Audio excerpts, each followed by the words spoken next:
La municipalité de Fontoy a inauguré son nouvel éclairage public. En effet, les anciennes ampoules à sodium ont été remplacées par des LED. Certains candélabres et l'éclairage de la façade de la mairie pourront être pilotés via un smartphone. Octobre rose, on a fait octobre rose tout le mois d'octobre. Et voilà. La remise en route des lumières et l'inauguration ont été précédées des discours officiels. 5, 4, 3, 2, 1. Lumière. Oh, bravo. Je vous remercie toutes et tous d'avoir répondu favorablement en cette fin de journée à mon invitation afin d'inaugurer notre nouveau parc d'éclairage public, mais également pour découvrir la magie de l'éclairage LED qui révèle toute la beauté de notre si belle mairie. Il y a 2 ans, de nombreuses communes avaient coupé l'éclairage public nocturne afin de contenir l'envolée des tarifs de l'électricité à la suite de la crise énergétique. Aujourd'hui, certaines communes comme la nôtre y reviennent, mais pas n'importe comment et pas forcément de façon massive. En octobre 2022, nous passions donc en mode nuit profonde de 23 h à 5 h du matin. Cela ne s'est pas fait du jour au lendemain. Nous avons sondé l'ensemble de la population et à l'époque, une large majorité, à 70% de la population, était favorable à l'extinction. Malgré cet effort, la facture a tout de même augmenté de 25%. Ce sondage a été pour nous un outil d'aide à la prise de décision, mais pas seulement, car d'autres indicateurs ont été pris en compte afin de prendre une décision finale avant de lancer les travaux de modernisation de notre parc d'éclairage. Aussi, lors de mes permanences sans rendez-vous et quotidiennement, dès que l'occasion m'était donnée, je sondais chaque fin de choix sur le sujet qui était, quoi qu'on en dise aujourd'hui, sensible et anxiogène pour certains. Alors malgré le résultat de la consultation finale de la population qui donnait un avis favorable, très majoritaire pour poursuivre l'extinction de l'éclairage public une partie de la nuit, nous avons décidé de garder l'ensemble des poids lumineux allumés la nuit entière à l'issue des travaux réalisés. Pourquoi avoir fait ce choix ? Si 70% des administrés y étaient favorables à la mesure, nous devions aussi entendre et écouter ceux qui étaient plutôt favorables au retour de l'éclairage public la nuit en fonction de leurs habitudes de vie, de leurs habitations, de la proximité entre leur domicile et leur garage, ce qui peut générer un sentiment d'insécurité, et cela était tout à fait légitime. Pourtant, il est important de le rappeler. La période écoulée confirme que, contrairement à une idée fortement répandue, l'extinction de l'éclairage public n'a eu aucune incidence sur les incivilités et la violence, les cambriolages, en tout cas pas plus qu'avant l'extinction. Nous avons même constaté une certaine quiétude les nuits d'été. Aujourd'hui, en votre présence, nous allons rétablir symboliquement la lumière, mais plus comme avant. Nous souhaitons éclairer moins, mais éclairer mieux. Notre réseau, qui était très vieillissant, a été entièrement modernisé. Les armoires électriques ont toutes été mises aux normes. Sur les 700 candélabres que quadrillent les rues de Fontoy, une centaine sera dotée d'un boîtier connecté permettant de les déconnecter du réseau via une application sur smartphone. L'idée est de pouvoir conserver une trame noire là où l'éclairage n'est absolument pas nécessaire la nuit. Avant la crise énergétique, ce projet d'envergure est conséquent en termes d'investissement, soit environ 501 000 € hors taxes, devait être programmé sur plusieurs exercices, voire plusieurs mandats. Finalement, ce chantier aura été réalisé en quelques semaines sur les 700 poids lumineux non LED que comptait notre commune. Le financement est assuré par les économies d'énergie réalisées. Un emprunt de 375 000 € a été mobilisé pour une annuité de 128 000 € par an et une subvention précieuse de l'État de 125 000 € nous a été octroyée grâce au dispositif Fonds Vert, et 55 000 € ont été abondés par le syndicat de distribution d'électricité, le Siscodip.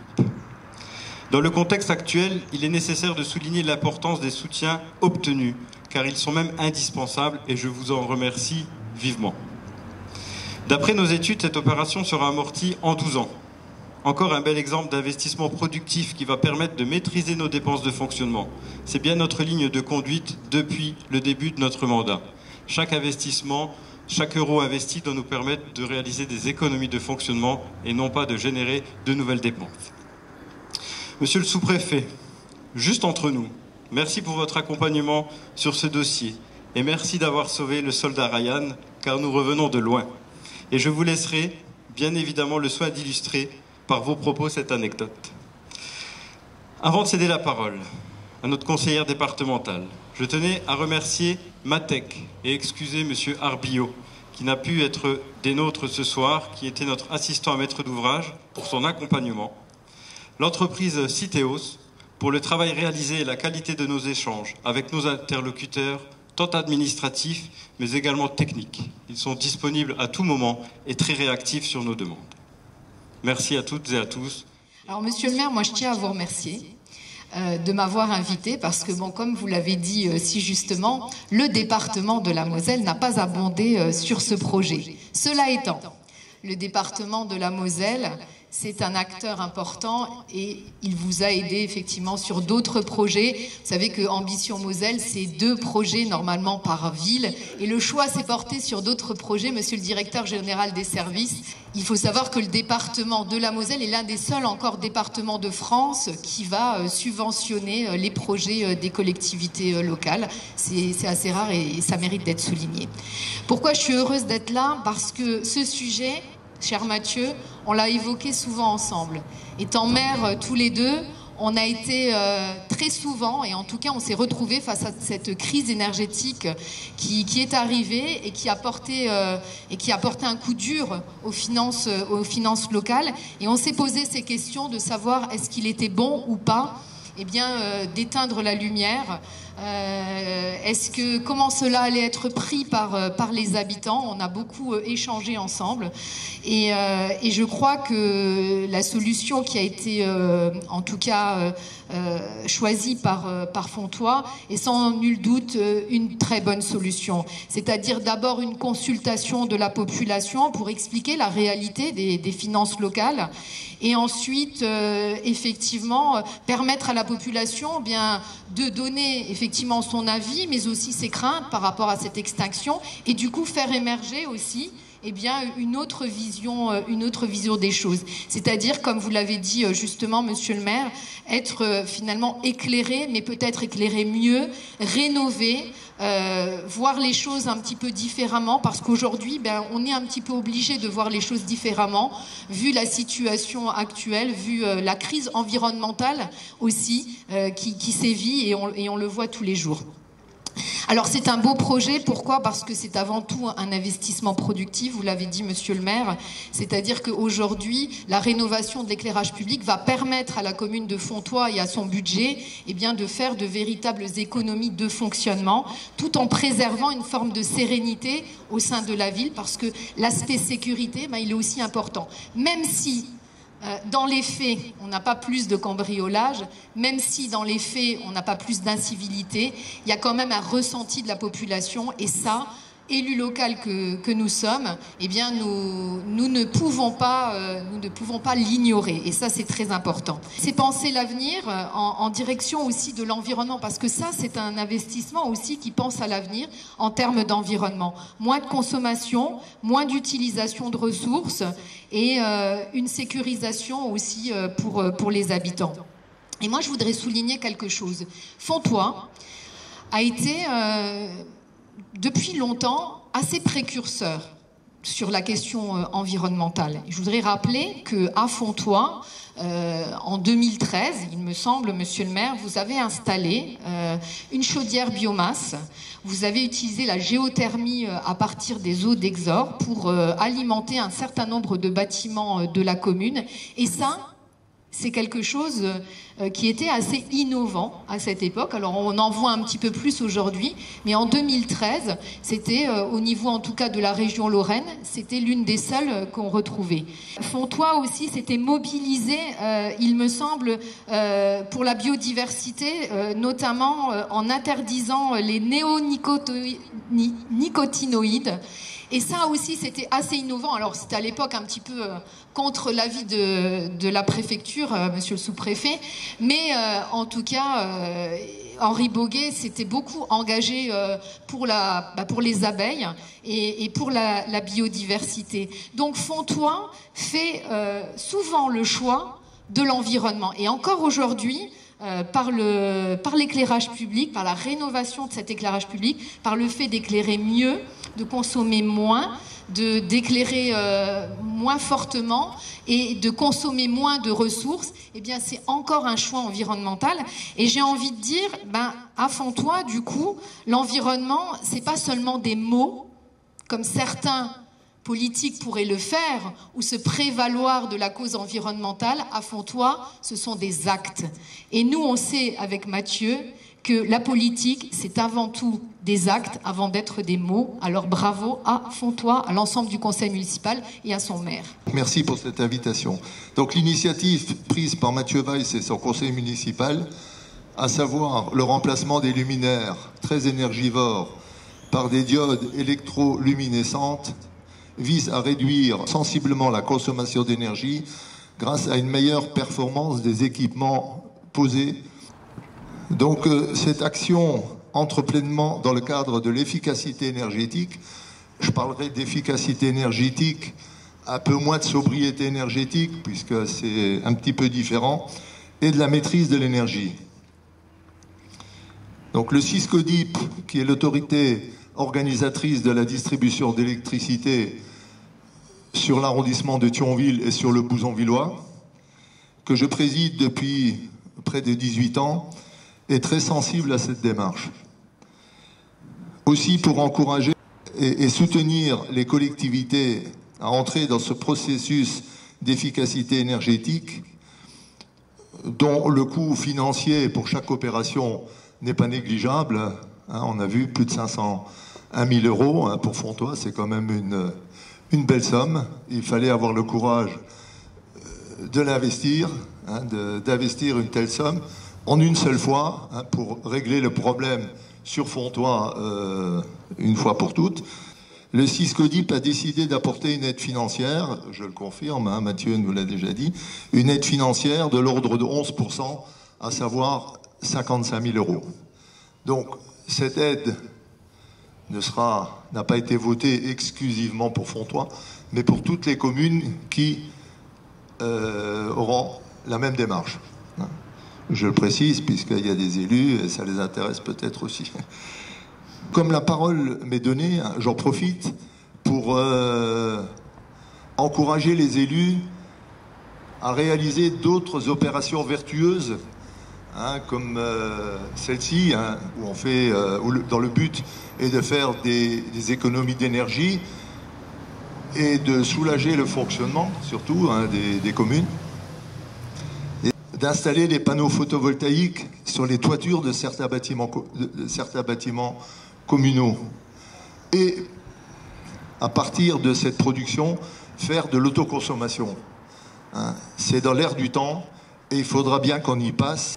Cette démarche représente, la démarche d'installer des panneaux photovoltaïques et de faire de l'autoconsommation, représente une manne financière non négligeable à l'avenir, et permettra aussi de réduire la facture énergétique, puisque tout ce qui n'est pas autoconsommé est revendu à EDF. Voilà, il ne me reste plus qu'à féliciter les élus fenchois pour cette belle réalisation. C'est un honneur pour moi de prendre aujourd'hui la parole à l'occasion de cette belle cérémonie d'inauguration. En tant qu'entreprise locale, nous sommes particulièrement fiers d'avoir pu concrétiser votre vision de l'aménagement urbain à travers ce projet à la fois structurant et symbolique. Tout d'abord, permettez-moi de vous remercier, Monsieur le maire, ainsi que l'ensemble de l'équipe municipale, pour votre confiance en notre entreprise. Ce projet représente plus qu'une simple amélioration technique, il marque une étape importante dans la volonté de Fontoy de s'engager vers des solutions plus écologiques et d'en faire un modèle d'efficacité énergétique. Ces travaux se sont déroulés en 3 temps forts, le remplacement, l'aménagement et la mise en valeur. Grâce au remplacement des luminaires par des LED et un abaissement de 80% de 23h à 5h du matin, vous agissez en faveur d'un éclairage raisonné. Vous contribuez à réduire votre consommation d'énergie, à diminuer l'empreinte carbone de la commune, tout en assurant une meilleure qualité d'éclairage pour les habitants. L'aménagement de la voie verte, à travers l'éclairage, est un formidable levier pour promouvoir les mobilités douces, tout en sécurisant leur usage. Je voudrais enfin attirer votre attention sur la mise en valeur de la façade de la mairie, que nous célébrons également ce soir. Les nouveaux projecteurs installés sont entièrement pilotables avec un smartphone, où que vous soyez. Ils permettent de mettre en lumière ce bâtiment avec des couleurs variées pour souligner les événements importants de la vie locale, ainsi contribuer également à dynamiser notre territoire. Ce projet n'aurait pas été possible sans l'engagement et la collaboration de toutes les parties prenantes et qui nous font l'honneur d'être présentes ce soir.